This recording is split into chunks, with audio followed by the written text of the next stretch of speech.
most trusted sources. Sahih al-Bukhari, number 63. Narrated Anas bin Malik.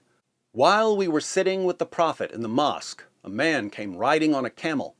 He made his camel kneel down in the mosque, tied its foreleg, and then said, "Who amongst you is Muhammad?" At that time, the Prophet was sitting amongst us, leaning on his arm. We replied, "This white man," reclining on his arm. Why did Muhammad's followers refer to him as this white man? Because he was so white, he took off his shirt at night and got a third-degree moonburn. Clay was a white man's name. Sahih Muslim, number 6081. It was narrated that Abu Juhayfa said, "I saw the Messenger of Allah with a white complexion and some white hairs." What do you call 1,000,000 Muhammads jumping out of an airplane? Snow. Clay was a white man's name. Sahih Muslim, 6071. It was narrated from Al-Jurairi from Abu at-Tufail. I said to him, "Did you see the Messenger of Allah?" He said, "Yes, he was white, with an elegant face." Muhammad's so white, he jumped into a hot tub and the water turned into creamer. Clay was a white man's name. The Muslim sources go on and on about Muhammad's epic whiteness, telling us about the whiteness of his shins, and the whiteness of his thigh, and the whiteness of his leg, and the whiteness of his stomach, and the whiteness of his forearms, and the whiteness of his armpits, and the whiteness of his cheeks.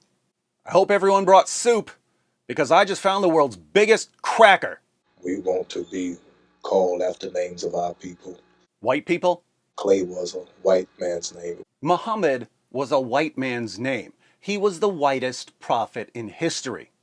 Now, how many Muhammads would it take to screw in a light bulb? None. He would just tell one of his more than 36 slaves to do it. Let's read about some of these slaves. Sahih al-Bukhari, number 7263. Narrated Umar. I went to the house of the Prophet, and behold, Allah's messenger was staying in a mashraba, and a black slave of Allah's messenger was at the top of its stairs. I said to him, "Tell the Prophet that here is Umar bin al-Khattab." Then he admitted me. Sahih al-Bukhari, 6161. Narrated Anas bin Malik. Allah's messenger was on a journey, and he had a black slave called Anjasha, and he was driving the camels very fast, and there were women riding on those camels. Allah's messenger said, "Waihaka, O Anjasha, drive slowly the camels with the glass vessels," i.e., the women. Muhammad was so white, when his black slave Anjasha needed to beep at him, the horn on Anjasha's camel was like, "Honky, honky." Sunan an-Nasai, number 4625. It was narrated that Jabir said, "A slave came and gave his pledge to the Messenger of Allah to emigrate, and the Prophet did not realize that he was a slave. Then his master came looking for him. The Prophet said, 'Sell him to me.' So he bought him for 2 black slaves. Then he did not accept the pledge of anyone after that until he had asked, 'Is he a slave?' So an Arab man walked up to Muhammad and said, 'I'd like to join you. Do you accept my pledge?' Muhammad replied, 'Yes.' But the man turned out to be a slave. So Muhammad had to buy the slave from his master. And what did he buy him with? He bought him with 2 of his numerous black slaves.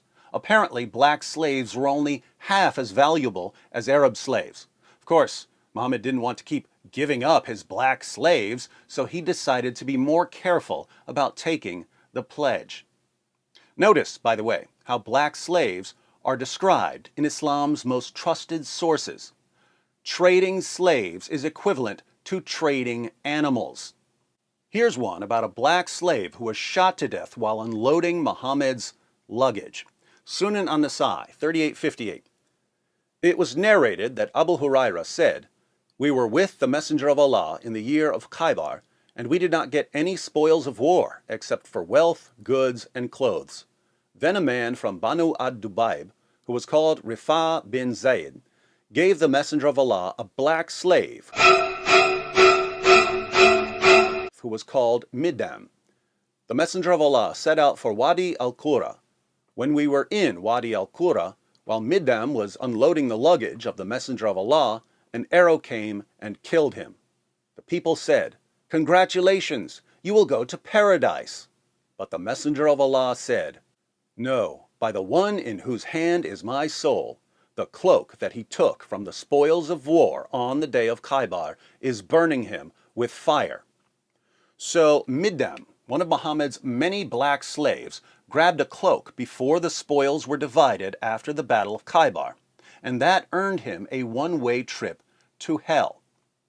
Hence, according to Muhammad, if you take something from the spoils of war before the spoils have been divided, you're going to hell, right?